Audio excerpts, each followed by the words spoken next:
वास्तू परीक्षण करताना जेवढं वास्तूचा दरवाजा, वास्तूमधील किचन, वास्तूमधील देव्हारा, वास्तूमधील मास्टर बेडरूम, वास्तूमधील चाइल्ड बेडरूम जितकं महत्त्वाचं आहे, तितकाच महत्त्वाचा आणखीन एक फॅक्टर आहे आणि तो म्हणजे वास्तूमधील कट्स.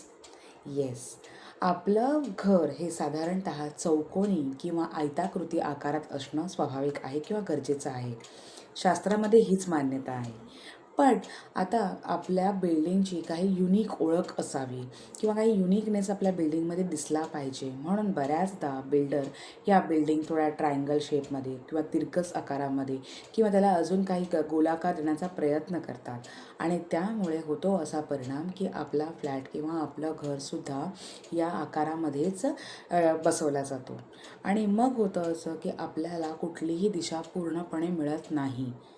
त्यामुळे मुंबईमधल्या बऱ्याच घरांमध्ये बिल्डिंगमधल्या शक्यतो बऱ्याच घरांमध्ये ह्या त्या 8ही दिशा पूर्णपणे आपल्याला मिळत नाहीत. अनटिल अँड अनलेस जोपर्यंत घर म्हाडाचा किंवा सिडकोच्या बिल्डिंग ज्या आहेत त्यांच्यामध्ये मात्र प्रामुख्याने चौकोन किंवा आयताकृती आपल्याला बघायला मिळते. पण जे पर्सनल बिल्डर्स आहेत किंवा डेव्हलपर्स आहेत यांच्या बिल्डिंग्समध्ये मात्र हा आकार चौकोनी किंवा आयताकृतीमध्ये ही वास्तू बसवलेली नसते.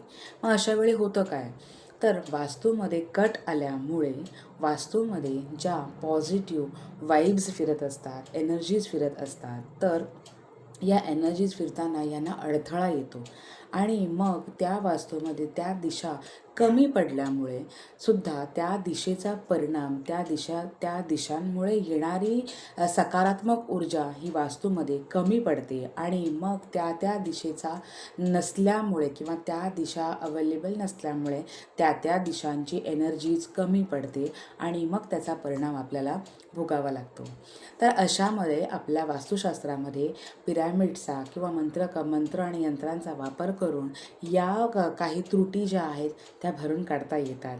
त्यामुळे नक्की आपली वास्तू विजिट बुक करा आणि आपलं घर वास्तुशास्त्रानुसार फिट करा आणि आपल्या हक्काचं सुख हे आपल्या घरातूनच मिळवा.